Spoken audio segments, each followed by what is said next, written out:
Lors du gala de charité le plus huppé de l'année, Steven Harrison leva son verre de champagne et rit. « Vous voulez savoir ma plus grosse erreur ?» annonça-t-il à l'assemblée de PDG et d'investisseurs.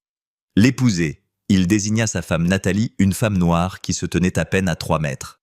L'assistance rit doucement. Les verres en cristal tintèrent. Nathalie resta immobile, le visage impassible. « Mais ne vous inquiétez pas, poursuivit Steven. Je demande le divorce dès lundi matin. Considérez ceci comme une annonce publique. » Soudain, les portes de la salle de bal s'ouvrirent brusquement. Un homme entra et en quelques minutes, tout le charme de ce moment s'effondra. 3 heures avant que Steven Harrison ne mette fin à ses jours, il se tenait devant le miroir de la salle de bain ajustant sa cravate. La suite présidentielle de l'hôtel Meridian coûtait 4 000 $ la nuit. Une somme qu'il ne pouvait se permettre, mais qu'il facturait à sa société. De toute façon, les apparences comptaient. C'était primordial. Derrière lui, Nathalie sortit de la chambre, dans une robe vert émeraude, qui captait la lumière à chacun de ses mouvements. Elle l'avait choisie, avec soin élégante, mais discrète. Sa peau mate brillait sur le tissu, et ses cheveux naturels étaient coiffés en un chignon qu'elle avait mis des heures à perfectionner. Steven jeta un coup d'œil à son reflet et fronça les sourcils. « Tu portes ça ?» Nathalie croisa son regard dans le miroir. « Tu as dit que le vert était approprié pour un gala de charité. J'ai dit vert foncé, c'est presque fluo. » Il se retourna et la dévisagea de haut en bas avec l'air d'un homme inspectant un achat qu'il regrette. « Et tes cheveux, tu n'aurais pas pu les lisser, ces gens-là ont des exigences. » Ces gens-là? Nathalie avait entendu cette phrase d'innombrables fois au cours des 5 dernières années. Cela désignait les riches, les blancs, ceux qui appartenaient à un monde que Steven convoitait désespérément. Elle ne dit rien. Après 5 ans de mariage, elle avait appris qu'il valait mieux se taire que de se disputer. Les disputes se transformaient en accusations, Steven lui rappelant sans cesse sa chance, sa gratitude. Elle avait cessé d'y croire depuis longtemps, mais elle restait malgré tout. En partie par entêtement, en partie parce que partir revenait à admettre une terrible erreur. « Ce soir est important », poursuivit Steven en vérifiant sa Rolex. Un cadeau qu'il s'est offert et qu'il a présenté à tous comme un cadeau d'un client reconnaissant. Un important groupe d'investissement recherche des partenariats immobiliers. Si je rencontre les bonnes personnes, tout pourrait changer. Ce qu'il ne dit pas, ce que Nathalie avait découvert 3 mois plus tôt en consultant par hasard des documents sur son ordinateur portable, c'est que Harrison Real Estate était endetté à hauteur de 47 millions de $. L'entreprise perdait des sommes colossales. Steven avait besoin de cet accord, non pas pour développer son activité, mais pour la sauver de la faillite. Elle ne l'avait pas confronté à ce sujet. À quoi bon il le nierait, la blâmerait d'une manière ou d'une autre, ou en ferait un énième discours sur son incompréhension de son monde. « Reste près de moi », dit Steven en ajustant ses poignets. « Laisse-moi parler. Quand on te demande ce que tu fais, fais simple. Ces gens ne veulent pas entendre toute ta vie. » Nathalie faillit rire. Toute sa vie, Steven ne connaissait même pas toute sa vie. En 5 ans, il ne lui avait jamais posé la question. Il ne s'était jamais renseigné sur sa famille, se contentant de confirmer que sa mère était décédée et que son père était absent. Cela lui avait suffi. Une orpheline sans relation, sans complications, quelqu'un qui avait besoin de lui. La vérité était bien plus complexe. Nathalie, née Nathalie Thompson, était la fille de Carlos Thompson, fondateur de Thompson Global Investments, l'une des plus importantes sociétés de capital investissement du pays. Elle avait grandi dans un manoir de 17 pièces avec un personnel de 12 personnes. Elle avait fréquenté les meilleures écoles, visité 30 pays avant ses 18 ans et hérité d'un fonds fiduciaire d'une valeur supérieure à celle de l'entreprise de Steven. Mais il y a 10 ans, elle avait tout quitté. La rupture avec son père avait été dévastatrice. Carlos s'était opposé au choix de sa mère, avait été absent pendant sa maladie, avait privilégié les affaires à la famille jusqu'à ce qu'il soit trop tard. Lorsque sa mère est décédée seule dans une chambre d'hôpital tandis que Carlos finalisait une affaire à Singapour, quelque chose s'est brisé en Nathalie, une blessure irréparable. Elle avait pris le nom de jeune fille de sa mère, devenant Nathalie Carter, avait refusé l'héritage et s'était forgé sa propre carrière d'architecte. Tout ce qu'elle avait accompli depuis, elle l'avait gagné par elle-même. La Pacific Tower en centre-ville, le Riverside Cultural Center, la rénovation du pont Morrison, son travail, son talent, son nom sur les plans, même si ce nom était un hommage à sa mère. Lorsqu'elle a rencontré Steven à un vernissage 6 ans plus tôt, elle était Nathalie Carter, architecte indépendante. Il était charmant, ambitieux, attentionné. Il avait vu une belle femme noire sans fortune apparente et l'avait courtisée avec ardeur. Elle avait voulu croire qu'il l'aimait pour ce qu'elle était. Après leur mariage, elle devint Natalie Harrison. Il lui fallut 3 ans de mariage pour comprendre qu'il l'avait épousée parce qu'elle le flattait. Ce que Natalie ignorait, ce qu'elle ne découvrirait que ce soir, c'est que son père ne l'avait jamais vraiment laissé prendre son envol. Carlos Thompson avait discrètement suivi la carrière de sa fille à distance et grâce à un réseau de filiales et d'investissements anonymes, il était devenu le mécène silencieux de plusieurs bâtiments qu'elle avait conçus. Il n'était jamais intervenu, ne s'était jamais attribué le mérite, n'avait jamais pris contact avec elle. Il s'était simplement assuré que son talent puisse s'épanouir. C'était sa façon de la protéger, sans la contrôler, d'être présent, sans se faire remarquer. Le trajet en limousine jusqu'au gala se déroula en silence. Steven faisait défiler son téléphone, passant en revue les noms et les photos des invités, mémorisant des détails qui pourraient lui permettre de se faire bien voir des bonnes personnes. Nathalie regarda les lumières de la ville par la fenêtre et repensa à l'appel téléphonique qu'elle avait reçu cet après-midi-là. 10 ans plus tard, la voix de son père résonnait toujours autant. « Je suis au courant pour le gala de ce soir. Je sais pour Steven, et je sais que tu as consulté un avocat spécialisé dans les divorces. » Nathalie n'avait pas demandé comment il le savait. Carlos Thompson disposait de ressources insoupçonnées. Il savait probablement ce que Steven avait mangé au petit déjeuner. « Si tu as besoin de moi, avait dit Carlos, je serai là. » Elle n'avait pas répondu. Elle hésitait encore à le laisser venir, à se demander si elle était prête à l'affronter après 10 ans de silence, mais elle n'avait pas dit non. La salle de bal du Méridien était tout ce dont Steven avait rêvé. Des lustres en cristal projetaient une lumière prismatique sur le sol en marbre des serveurs, en uniformes impeccables portaient des plateaux d'argent remplis de champagne et de canapés, et partout se trouvaient les personnes importantes. PDG, gestionnaires de fonds spéculatifs, milliardaires de la tech héritière de vieilles fortunes, s'efforçant de paraître humbles, et nouveaux manias, cherchant à se donner un air établi. Steven se métamorphosa dès leur entrée. Son attitude se redressa, son sourire s'élargit, sa voix prit une chaleur travaillée. Il guida Nathalie à travers la salle, la tenant par le bas du dos, comme un accessoire. Steven Harrison. B.I.A.C.S.I. Un homme corpulent en costume de luxe s'approcha d'eux, la main tendue. « Ravi de vous voir, et voici sans doute la fameuse épouse. Charles, enchanté de vous voir. » Ma stitium, isa. Steven lui serra vigoureusement la main. « Oui, c'est ma femme. Chérie, voici Charles Whitmore, PDG de Whitmore Logistics. » Pas son nom, jamais juste « ma femme », comme si elle était un accessoire plutôt qu'une personne. Charles Whitmore regarda Nathalie avec ce regard particulier que les hommes blancs fortunés réservaient souvent aux femmes noires lors d'événements de ce genre, un mélange de curiosité et de dédain. « Enchanté.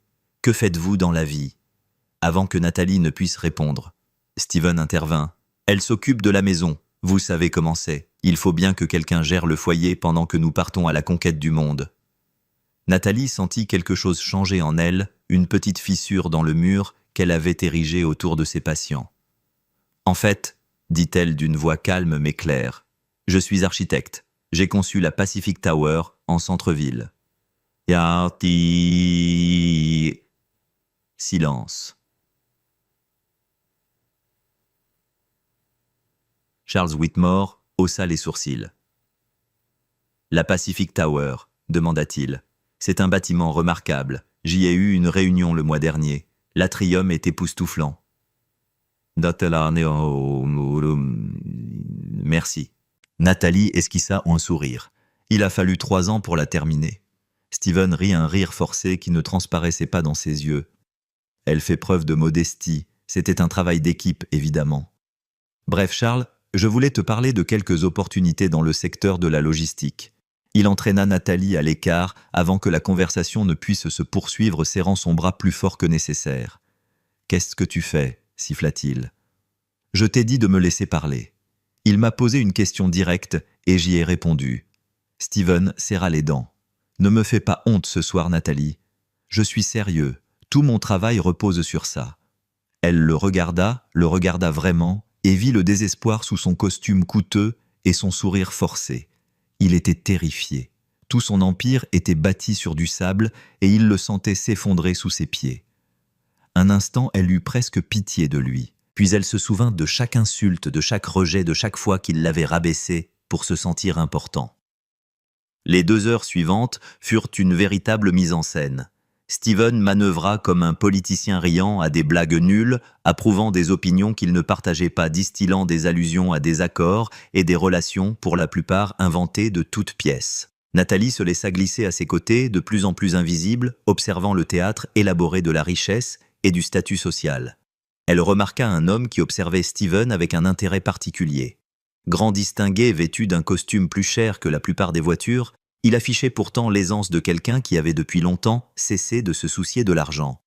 Il se présenta comme Jonathan Pierce lorsque Steven s'approcha de lui avec empressement.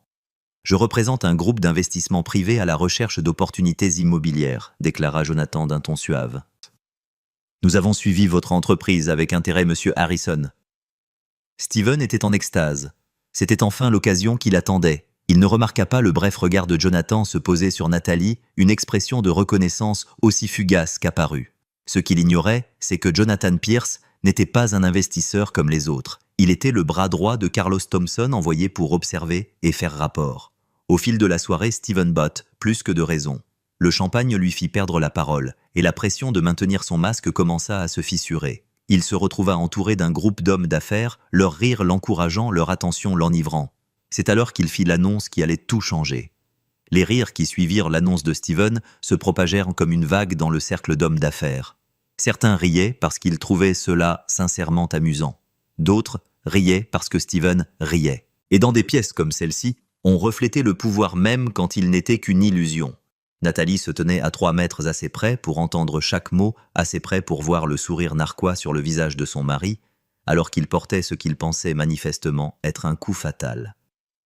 Elle sentait tous les regards se tourner vers elle, attendant des larmes, une scène, le genre d'effondrement émotionnel qui leur donnerait matière à discussion pendant des semaines au brunch. Elle ne leur offrit rien. Au lieu de cela, elle regarda Steven droit dans les yeux, le visage impassible, presque serein. Quand elle parla, sa voix porta juste assez loin pour que les invités alentour l'entendent. « Steven, tu viens de dire ta plus grosse erreur, mais tu as tort. » Elle laissa les mots faire leur chemin. « Ta plus grosse erreur est... Tu me sous-estimes et tu vas bientôt comprendre pourquoi. » Le sourire narquois de Steven s'estompa. Il s'attendait à l'humiliation, peut-être à des supplications, voire à une sortie théâtrale. Cette assurance tranquille le troublait d'une manière qu'il ne parvenait pas à exprimer. Il se reprit rapidement, forçant un rire. « Qu'est-ce que tu vas faire, ressusciter ta mère ?» La cruauté des mots planait dans l'air. Quelques personnes se crispèrent. Même au sein de cette élite insensible, il y avait des tensions. Nathalie ne broncha pas. Son téléphone vibra dans sa pochette et elle jeta un coup d'œil à l'écran. Pour la première fois de la soirée, un léger sourire effleura ses lèvres. Elle rendit son téléphone sans répondre et resta là à observer son mari avec une expression qu'il ne lui avait jamais vue. On aurait dit de la pitié. Les minutes qui suivirent furent un supplice pour Nathalie, même si elle refusait de le montrer. La foule réagit comme toujours, lorsqu'une personne tombe en disgrâce, elle se retira. Les conversations auxquelles elle pouvait s'adresser auparavant se fermèrent désormais sur elle-même. Les dos se bousculaient, les voix se chuchotaient à son approche. Elle percevait des bribes de conversation en traversant la pièce. La pauvre, elle doit être anéantie. J'ai toujours trouvé que quelque chose clochait dans ce mariage. Enfin, à quoi s'attendait-elle ? Ils viennent de mondes complètement différents. Des mondes complètement différents. Cette expression la fit presque rire. Si seulement il savait... Elle prit une coupe de champagne à un serveur qui passait un homme qu'elle reconnaissait de ses visites au Méridien au fil des ans. Il lui adressa un signe de tête presque imperceptible, signe de solidarité. Le personnel en savait toujours plus que les invités ne le pensaient. Ils avaient été témoins du comportement de Steven envers Nathalie, lors d'événements précédents, ses remarques méprisantes, ses gestes dominateurs. Ils avaient aussi vu Nathalie les traiter avec respect, apprendre leur nom s'enquérir de leur famille. Les petites attentions comptaient. Ce soir, elles semblaient être les seules marques de gentillesse dans la salle. Jonathan Pierce l'observait de l'autre côté de la salle de bal. Elle croisa son regard et y vit peut-être un signe rassurant. Il attendait, comprit-elle, il attendait quelque chose ou quelqu'un. Steven, de son côté, cherchait à tirer profit de l'attention. Il était passé du cercle des hommes d'affaires à un groupe d'investisseurs. Sa voix forte et empreinte d'une fausse assurance répétait-il. Parfois, il faut prendre des décisions difficiles dans la vie. Il faut savoir limiter ses pertes avant qu'elles ne vous entraînent vers le fond.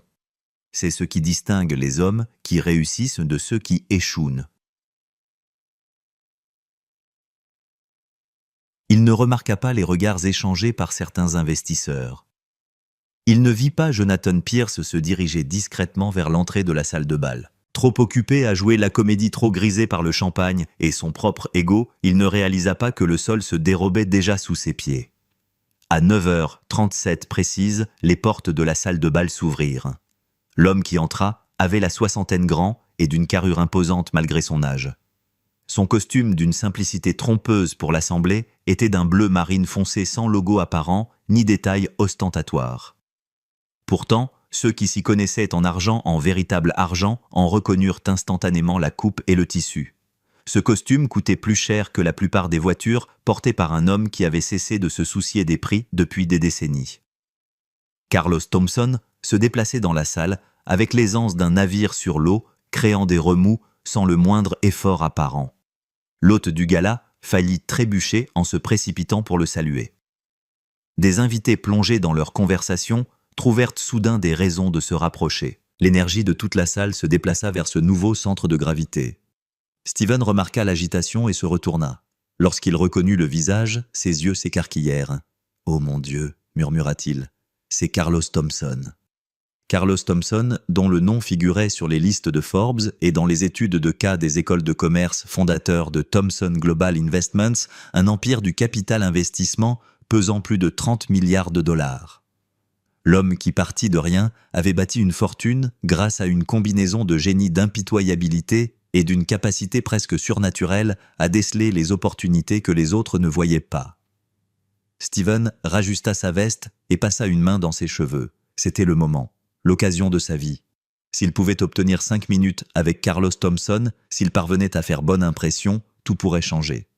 Il se fraya un chemin à travers la foule et se plaça sur le passage de Carlos. « Monsieur Thompson ». Steven lui tendit la main avec son sourire le plus confiant. « Steven Harrison P. Day G. de Harrison Real Estate. C'est un immense honneur de vous rencontrer. Je suis votre carrière depuis des années et je dois dire que votre approche de l'investissement de valeur a complètement transformé ma vision des choses. » Carlos regarda Steven comme on regarde une mouche posée sur son assiette. Un bref accusé de réception suivi d'un rejet complet. Il contourna Steven sans un mot et poursuivit son chemin. Steven resta figé, la main toujours tendue, son sourire se figeant en une expression rigide et confuse. Carlos avait aperçu quelqu'un de l'autre côté de la salle. Son pas jusque-là mesuré et maîtrisé s'accéléra presque imperceptiblement. La foule s'écarta sur son passage, pressentant qu'un événement important se préparait même si elle n'en comprenait pas la nature. Il s'arrêta devant Nathalie. Le silence se fit dans la salle de bal. Tous les regards étaient rivés sur cette scène étrange. Le milliardaire légendaire se tenait devant la femme qui venait d'être publiquement humiliée. Lorsque Carlos prit la parole, sa voix était basse mais portait distinctement dans le silence. « Nathalie. » Nathalie regarda son père pour la première fois depuis 10 ans. La dernière fois qu'elle l'avait vu, elle lui hurlait dessus dans un couloir d'hôpital, le tenant responsable de la mort solitaire de sa mère, jurant de ne plus jamais lui adresser la parole. Il avait vieilli depuis. Des cheveux grisonnaient désormais à ses tempes, des rides autour de ses yeux qu'il n'avait jamais eus auparavant étaient apparus. Mais son regard était le même, direct, pénétrant, et à cet instant précis, empli d'une sorte de fierté. « Père ». Sa voix était assurée, mais ses yeux brillaient. Carlos ouvrit les bras et Nathalie s'y blottit. L'étreinte ne dura qu'un instant, mais elle portait en elle 10 années de silence, de regret, de mots non dits. Lorsqu'ils se séparèrent, Carlos se tourna vers la foule. Sa voix, lorsqu'il prit la parole, portait l'autorité d'un homme habitué à s'adresser au conseil d'administration et aux actionnaires. « Permettez-moi de vous présenter ma fille, Nathalie Thompson, l'une des architectes les plus talentueuses de sa génération. Bien qu'elle ait été trop modeste pour vous le dire, le silence qui suivit fut absolu. Steven Harrison avait l'air d'assister à ses propres funérailles. Son visage était devenu pâle et sa bouche s'ouvrait et se fermait sans émettre le moindre son. Jonathan Pierce apparut aux côtés de Carlos. « Monsieur, j'ai rassemblé les informations que vous avez demandées. » Carlos acquiesça. « L'homme qui vient de traiter ma fille d'erreur sociale. Il s'agit de ce monsieur là-bas, l'air sur le point de vomir. » Jonathan le confirma d'un léger hochement de tête. Steven Harrison, PDG de Harrison Real Estate, était endetté à hauteur de 47 millions de dollars. Son entreprise avait bénéficié de financement via 3 sociétés écrans différentes ces 3 dernières années, toutes liées à des filiales de Thomson Global. Steven pâlit encore davantage. Il tituba en avant, la voix brisée. « Monsieur Thomson, je n'en avais aucune idée. Tout cela n'est qu'un malentendu. Nathalie ne m'a jamais dit qui était son père. Si j'avais su... Si vous aviez su... » La voix de Carlos était dangereusement douce. « Si vous aviez su, vous l'auriez traité différemment. Vous lui auriez témoigné du respect. Vous vous seriez abstenu de vous moquer d'elle en public, de la traiter d'erreur, de vous comporter comme un homme qui considère sa femme comme un objet plutôt que comme une personne. » Steven chercha ses mots. « J'aime Nathalie. C'était juste le stress du travail. J'avais trop bu. »« Aimer », répéta Carlos comme s'il examinait un faux billet. « Je vous observe depuis 3 ans, monsieur Harrison. Je voulais voir quel genre d'homme ma fille avait épousé. Je voulais te donner une chance de prouver que tu étais digne d'elle. » Sa voix se durcit. « Tu as échoué. » L'assistance commença à se déplacer. Ceux qui riaient avec Steven quelques minutes auparavant trouvaient maintenant des raisons impérieuses d'être ailleurs. Les partenaires commerciaux qui l'avaient félicité étaient soudainement absorbés par leur téléphone. Le vent avait tourné et tout le monde le sentait. Steven fit une dernière tentative désespérée. « Vous ne pouvez pas m'en vouloir de ne pas avoir su que Nathalie m'avait menti. Elle a caché sa véritable identité pendant 5 ans. » Il se tourna vers la foule, cherchant des alliés. « C'est elle qui m'a trompé. C'est moi la victime. » Quelques têtes hochèrent incertaines. C'était un argument valable. Pourquoi Nathalie avait-elle caché son identité? Quel genre de mariage pouvait reposer sur un mensonge aussi fondamental? Les murmures reprirent cette fois sur un ton différent. Nathalie observa l'atmosphère se modifier, vit le doute s'insinuer sur les visages qui, quelques instants auparavant, étaient compatissants. Carlos commença à parler prêt à défendre sa fille, mais Nathalie leva la main. C'était son moment. Elle était restée silencieuse pendant 5 ans. Elle ne se tairait plus. « Tu as raison, Steven. » Sa voix était claire et forte. « J'ai caché mon identité. Je voulais être aimé pour ce que je suis pas pour l'argent de mon père. Je voulais trouver quelqu'un qui me voit moi et non mon héritage. » Elle s'avança et la foule se pencha instinctivement vers elle. « Mais laissez-moi vous poser une question. En 5 ans de mariage, vous êtes-vous jamais renseigné sur ma famille? Vous êtes-vous jamais demandé pourquoi il n'y avait aucun membre de ma famille à notre mariage? Vous êtes-vous jamais renseigné sur mon enfance, mes parents, mon histoire ?» Elle secoua lentement la tête. « Non, parce que vous vous en fichiez. Vous voyez une belle femme sans relation, sans complications, personne pour contester votre autorité. Vous ne vouliez pas une partenaire, vous vouliez un trophée. » Steven ouvrit la bouche pour protester, mais Nathalie poursuivit. « Je n'ai rien caché, Steven.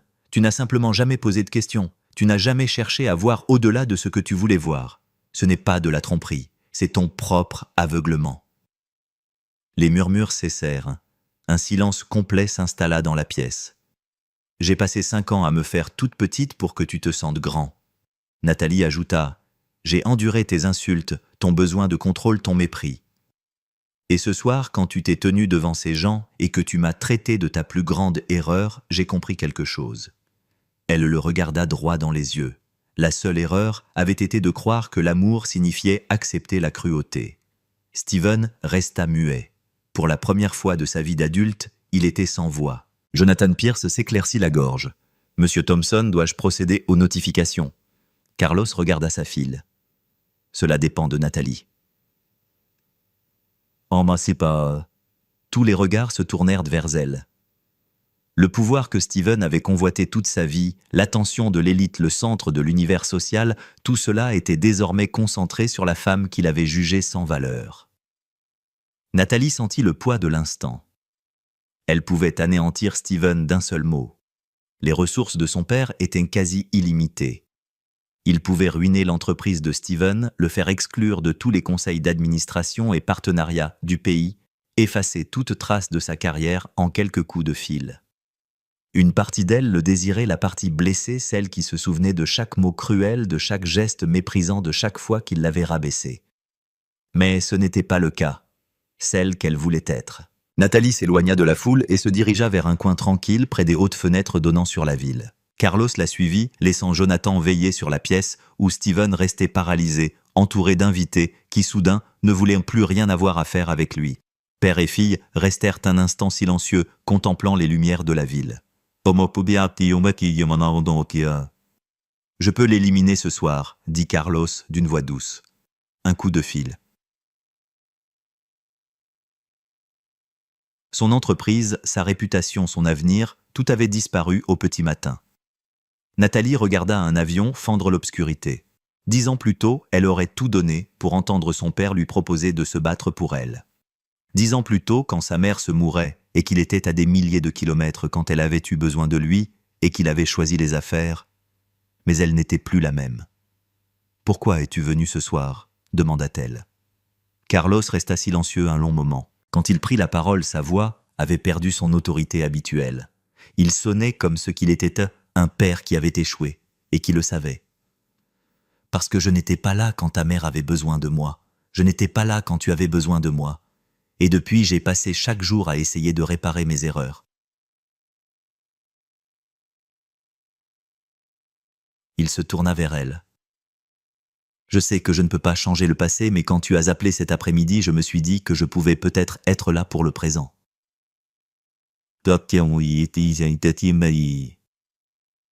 Nathalie sentit quelque chose bouger en elle, un mur qu'elle avait construit, brique par brique pendant 10 ans, commençant à se fissurer. Elle avait si longtemps gardé sa colère pour elle, qu'elle avait oublié ce qui se cachait derrière. Le chagrin, la perte, et en dessous de tout cela, cet amour qui n'était jamais vraiment mort. « Je ne t'ai pas appelé pour te demander de le détruire, » dit-elle. « Je sais. J'ai appelé parce que j'avais besoin de savoir que je n'étais pas seule. » Elle finit par regarder son père. « Je suis seule depuis longtemps. Je croyais que c'était ça la force. Je croyais qu'en coupant les ponts avec tout le monde, en prouvant que je pouvais survivre sans aide, c'était ça la force. » Carlos secoua la tête. « La force, ce n'est pas l'isolement. Je l'ai appris trop tard. J'ai bâti un empire et j'ai perdu ma famille. Ce n'est pas de la force. C'est juste une autre forme d'échec. » À travers le reflet des vitres, Nathalie aperçut la salle de bal derrière eux. Steven était toujours là où elle l'avait laissé, entouré d'espaces vides, les invités gardant leur distance. Il paraissait plus petit, diminué, comme si la révélation de sa cruauté l'avait physiquement rapetissé. « Je veux gérer ça moi-même, » dit Nathalie. « Non pas que j'ai besoin de prouver quoi que ce soit, mais parce que c'est ma vie, mon mariage, ma décision. J'ai laissé les autres définir ma valeur trop longtemps. D'abord, j'ai fui ton ombre. Ensuite, je me suis effacé pour correspondre à l'ego de Steven. J'en ai assez de vivre en réaction aux autres. » Carlos hocha lentement la tête. « Que me faut-il ? Reste là. » La voix de Nathalie s'adoucit. « Sois juste mon père. Pas Carlos Thompson le milliardaire. Juste mon père qui regarde sa fille prendre sa vie en main. » Un instant, Carlos Thompson, cet homme qui avait négocié avec des dirigeants du monde entier et dirigé des assemblées remplies des personnes les plus influentes de la planète, sembla sur le point de pleurer. Il hocha simplement la tête et Nathalie comprit que cela suffisait. Elle retourna vers le centre de la salle de bal. La foule s'écarta sur son passage non par indifférence mais par une sorte de respect. Elle avait affronté l'humiliation publique et en était sortie la dignité intacte. Dans une salle remplie de gens qui passaient leur vie à cultiver leur image, une telle authenticité était rare et légèrement terrifiante. Nathalie s'arrêta à quelques pas de Steven. Il la regarda, avec une expression qu'elle ne lui avait jamais vue, un mélange de peur et d'une première lueur de véritable reconnaissance. « Nathalie » commença-t-il. Elle leva la main et il se tut. « Je vais parler maintenant, » dit-elle, « et vous allez m'écouter. C'est la moindre des choses, après 5 ans, à m'empêcher de finir une phrase. » Quelques rires nerveux parcoururent de l'assistance. Steven serra les dents, mais il ne l'interrompit pas. « Je m'appelle Nathalie Thompson. Je suis née avec ce nom et je le reprends. » Elle laissa ces mots résonner en elle. « Il y a 10 ans, je l'ai changé parce que je voulais construire ma propre vie, ma propre carrière, ma propre identité, loin de l'ombre de mon père. Je suis devenue Nathalie Carter puis Nathalie Harrison quand je t'ai épousée. Mais ce soir, je retrouve qui j'ai toujours été. Elle balaya la salle du regard, les visages qui l'observaient, ceux qui s'étaient moqués d'elle l'avaient ignorée, avaient murmuré à son sujet. Ce soir, mon mari a annoncé qu'il demandait le divorce comme si j'étais un mauvais investissement et qu'il liquidait tout. Sa voix restait ferme. Ce qu'il ignore, c'est que j'ai déjà déposé la demande il y a 2 semaines. Les papiers sont chez mon avocat, ils attendent sa signature. Steven pâlit. Tu as déposé la demande avant ce soir. Tu étais au courant depuis tout ce temps et tu n'as rien dit. Je n'ai rien dit parce qu'il n'y avait plus rien à dire. Le regard de Nathalie demeurait inflexible. Je suis au courant des dettes de ton entreprise depuis 3 mois. Je suis au courant de tes projets voués à l'échec de tes combines désespérées. Je suis restée silencieuse car je voulais être sûre, car je voulais partir non pas avec colère, mais en toute lucidité. Elle se baissa et retira lentement son alliance. Le diamant reflétait une dernière fois la lumière du lustre avant qu'elle ne la pose sur la table la plus proche avec un léger clic. « Je ne te demande rien, Steven. Ni l'appartement, ni les voitures, ni même un soupçon de ce qui te restera une fois tes créanciers payés. Je n'en ai pas besoin. Je n'en ai jamais eu besoin. » Elle se redressa se tenant bien droite. « Je ne garde que ce que j'ai gagné par moi-même, mon travail, ma réputation, mon amour-propre. » Elle regarda Steven une dernière fois. « J'espère qu'un jour tu comprendras que la valeur d'une personne ne se mesure pas à son compte en banque ou à son nom. Mais honnêtement, ce n'est plus mon problème. » Elle se tourna et se dirigea vers son père, qui la regardait avec une fierté discrète. Jonathan Pierce lui adressa un léger signe de tête respectueux lorsqu'elle passa.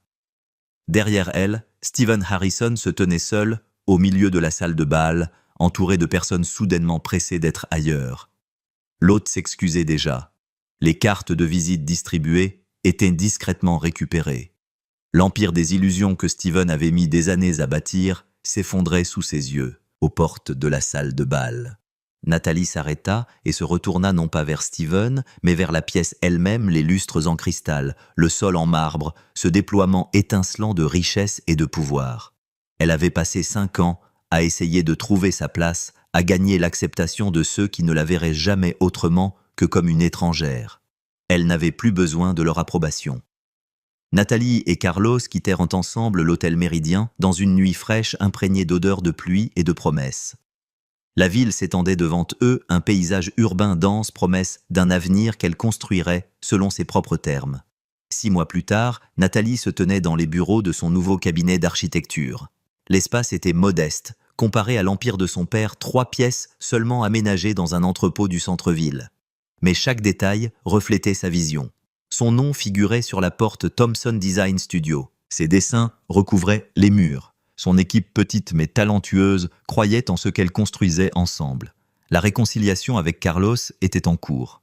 Ils dînaient 1 fois par semaine, parfois plus. Les conversations étaient souvent difficiles, empreintes de vieilles blessures et d'une honnêteté prudente, mais ils se parlaient. Après 10 ans de silence, c'était un véritable miracle. Elle avait entendu parler de Steven par des connaissances communes. Son entreprise avait fait faillite 3 mois après l'incident. Les détails de son comportement ce soir-là s'étaient répandus comme une traînée de poudre dans le milieu des affaires. Et personne ne voulait être associé à l'homme qui avait publiquement humilié la fille de Carlos Thompson. Il avait déménagé. Certains lui conseillaient de recommencer à zéro, d'autres de se cacher. Nathalie ne ressentait aucune satisfaction face à sa chute. Elle ne se sentait pas vengée. Surtout, elle se sentait libre. Sur son bureau trônait une photo encadrée qui n'y était pas 1 mois auparavant. On y voyait un Carlos plus jeune et une femme aux yeux semblables à ceux de Nathalie tenant un bébé entre eux. Sa mère avait gardé cette photo sur sa table de chevet jusqu'à sa mort. Carlos la lui avait donnée lors de leur dernier dîner, les mains tremblantes. « Elle serait fière de toi », avait-il dit. « Je suis fière de toi ». Nathalie toucha le cadre, ressentant tout le poids de cette photo, la perte et l'amour, les fins et les commencements. La vérité complexe que la famille pouvait blesser profondément et pourtant mériter qu'on se batte pour elle. Dehors, la silhouette de la ville se dessinait sous la lumière de l'après-midi. Il y aurait d'autres bâtiments à concevoir, d'autres défis à relever, d'autres occasions de créer quelque chose de significatif. Elle était Nathalie Thompson, architecte, file survivante. Elle avait traversé l'épreuve du feu et en était ressortie la dignité intacte. Et ce n'était que le début.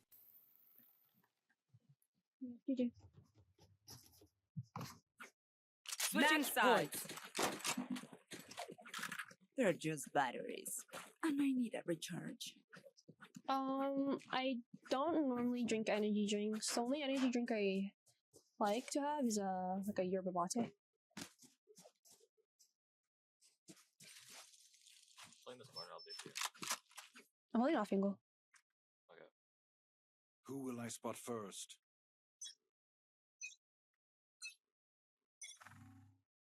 Hawk out! Showers too.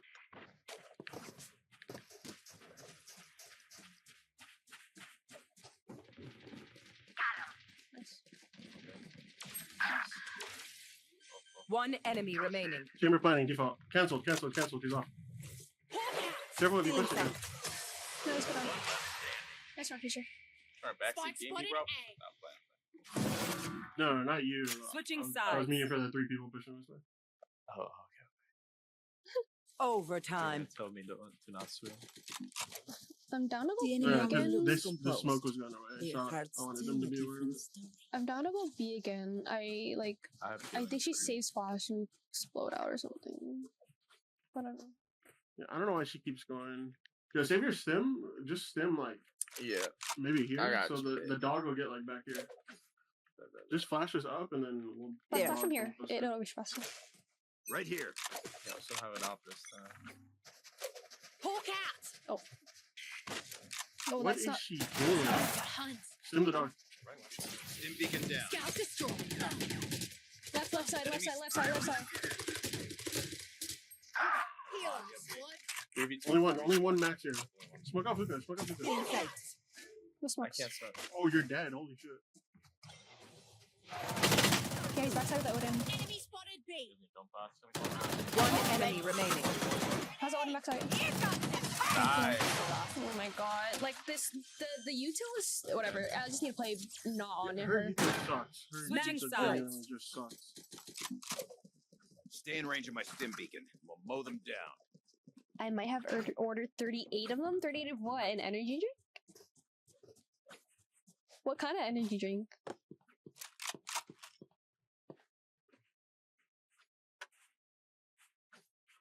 Do they normally boombot it when they go here? Yeah, they also Time to mobilize my pack. I'm gonna try to sit in your smoke. If I Here. can. Clear that corner. Hawk out. 1A.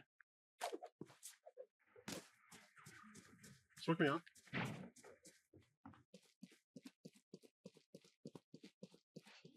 Planting.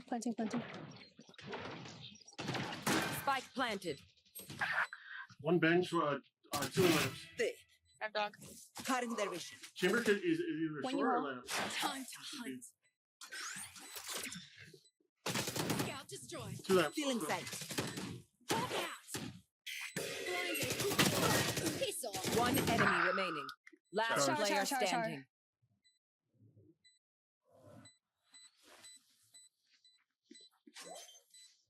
No. Oh my god. Let's try. I think on the retake we don't even go lamp. Switching sides. Yeah, that's my bad. I don't know. He just insta tap. I died from like not even seeing the chamber, the KO. No, yeah, well, that's the problem with going lamps is they could just pre-fire. the one Overtime. angle, and all of Yeah. you guys are just funneled into it. Yeah, I Okay, thought my I thought that Their cloak went lives are bench, bro, the so whole time. meaningless. Might as well 'Cause he give killed them you to from me. there. Like me? I did, yeah. Well, I heard shots from here.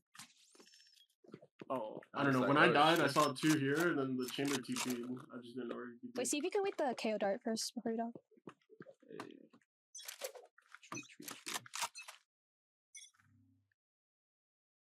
He's probably gonna do it off contact. He throws it. Right. 40, bro. Oh my god, I should have. That's why they didn't do it, because I pushed Fuck is my up. sky? Oh, Last player Sky, standing. pull your fucking gun Spike out. down Yeah, A. that's just dogs.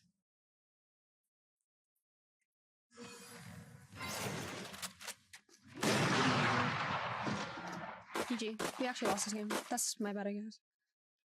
Do better. Well, I don't know why she just didn't dog after the fact that he left. I don't know. I'm should have killed him when I was fighting him, but she's, I don't know, had her knife out and then decided to pull the flash out, but she didn't pop. I should have just killed the fucking phone. Switching sides. I'll teach them to respect their elders.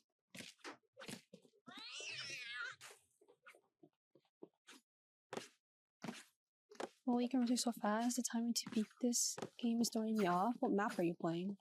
Those peach, blue, raspberry, sour strips, grape, strawberry. You ordered yerbas? Do you like yerbas?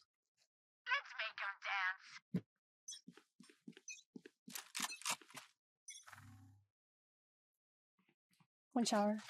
It's raise. What do you want to And KO. Always.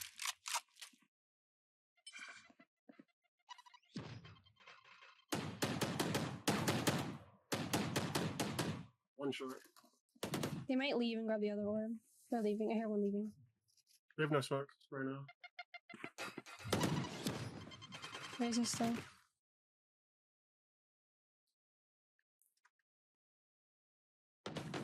Too short. I'm one. Holy shit.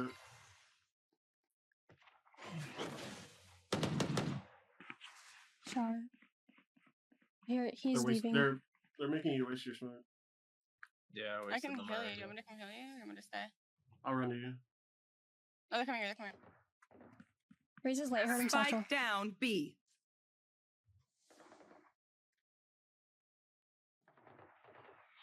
Enemy B.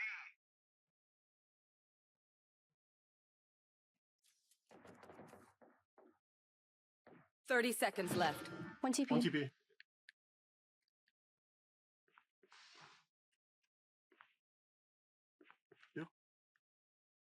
He's in shower. Come on, go. It's doing you. I think Poor Rich. Yeah, one hookah. They're coming from. funny. That's fun. 10 One seconds TP. left. Wait, one, two, three. Can't play. Wait, Can't one play. TP Spike and down hookah A. guy is late as fuck. Cutting their vision. We just live Can't just like plant. Survive. That's fine. Fire in the hole! Switching sides. Oh, it's your map. Buying. Yeah, there's a lot of TPs, so this map is easy to rotate. I was like, what? Because I didn't know what like mode you were playing. I didn't know if you were like on excellent. Wait, let's start a fake. Bremen Sky, can you go here and just dog stand Overtime. immediately like this? I'm gonna start outside of hookah and see if they push If you are hookah. not doing well, keep trying. We must keep up appearances. Maybe y'all should grab Spike. Holy shit, all of us are on 20 kills. Well, up until like 4 or 5 rounds ago, I wasn't. But What is So not that? now. What is what?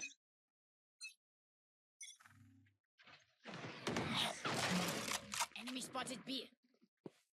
There's 3 towards A. I have the spike. Hope's on B. Hawk out.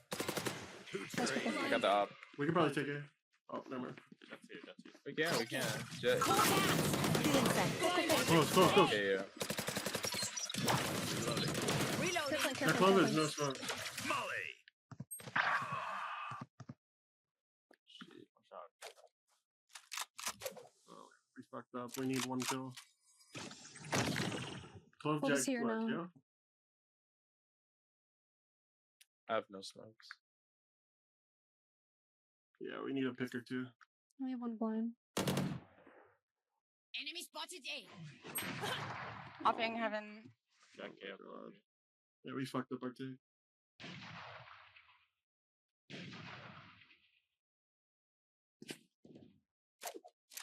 Jet dinked. –